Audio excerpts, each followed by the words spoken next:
this week's episode of Exceptional Family TV, I sit down with the dads and talk about some of the issues we go through.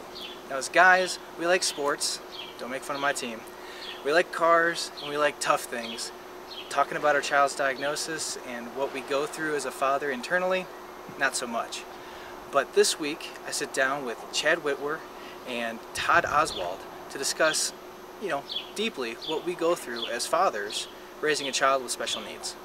I am here today with Todd and Chad, and we're going to talk just about some of the issues that we as fathers go through when we get a diagnosis and how we process that as guys. When I got Zach's diagnosis of cerebral palsy, I was completely devastated. It knocked the wind out of me, and I got angry for a long time, and I got sucked into a big depression.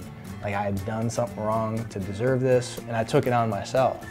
How did you guys feel when you had that? For me, we had no idea that anything was wrong. When Katie was diagnosed as CP, it came out of left field for us. We had been dealing with some hip issues. Both of her hips were dislocated when she was born, and we had surgery to deal with that. And our doctors kept thinking as soon as she was out of her cast that she had been in with her hip dislocation, that she would start moving around, that she'd crawl and everything along those lines. And it just didn't happen.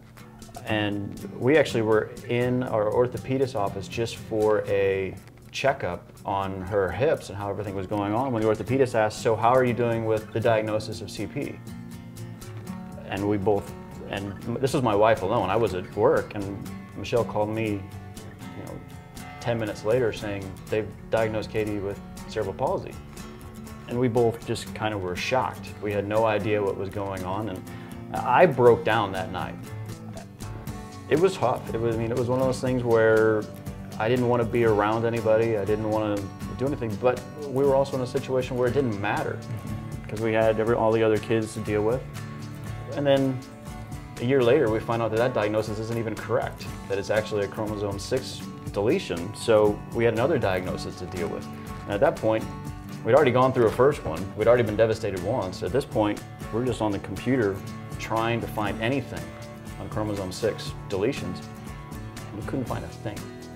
And you just sit there and you go, we're alone. We don't have any idea what's going on. And it was one of the things for Michelle and I, we had to really work through it and figure out, okay, how do we handle this? Well, with Carrie and I, it was a little different with Garrett because early on, he had so many issues. Just from the time he was born, he was induced and in distress in the womb, and so they induced him and all that. And then shortly thereafter, he developed bowel issues, necrosis of the bowel. So they had his first surgery very early.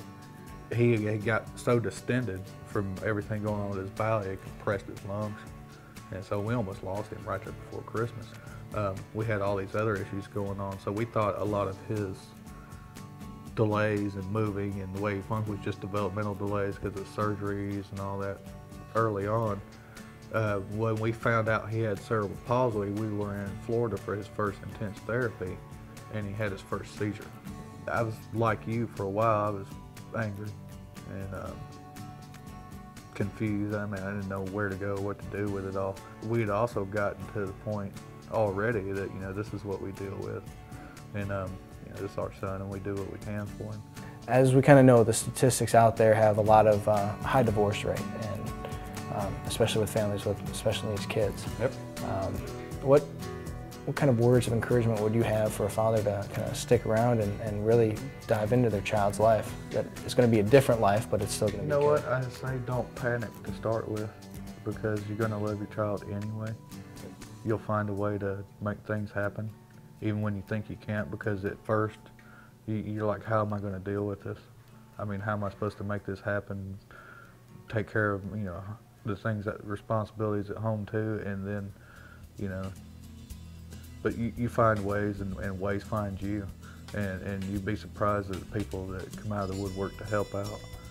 Unfortunately, on the flip side of that, you'll be surprised at the people that kind of dodge you, but you have good family and good friends. It's not all difficult, it's not all traumatic, and there are a lot of unique emotions that come with dealing with special needs kids that you don't have with typical children.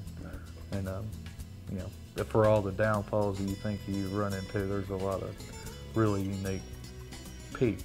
It's definitely one of those things where, you know, you obviously aren't going to do a lot of the things that you would be doing if you were taking the normal route, but some of the people that we've met and people that we've been involved with because of Katie's situation, we feel blessed to have been a part of it. I mean, it really is one of those things where if this diagnosis had never happened, if she hadn't had any of this stuff come up, there are so many things that we've done, so many people that we've met, so many things that we've been a part of just because of this, that I'm not going to say that it's one of those things we're thankful that it happens. That's never a part of it. Right. But in a way, it's very special, and it's one of those things that it is tough. You have to be ready to communicate with your spouse. You have to be ready to make some choices that you may not have wanted to make. You've got to be ready to compromise and do the best that you can, because it is constantly things coming up and decisions that you have to make. And you've got to just work the best that you can and trust that both of you have your child's future the best way in mind.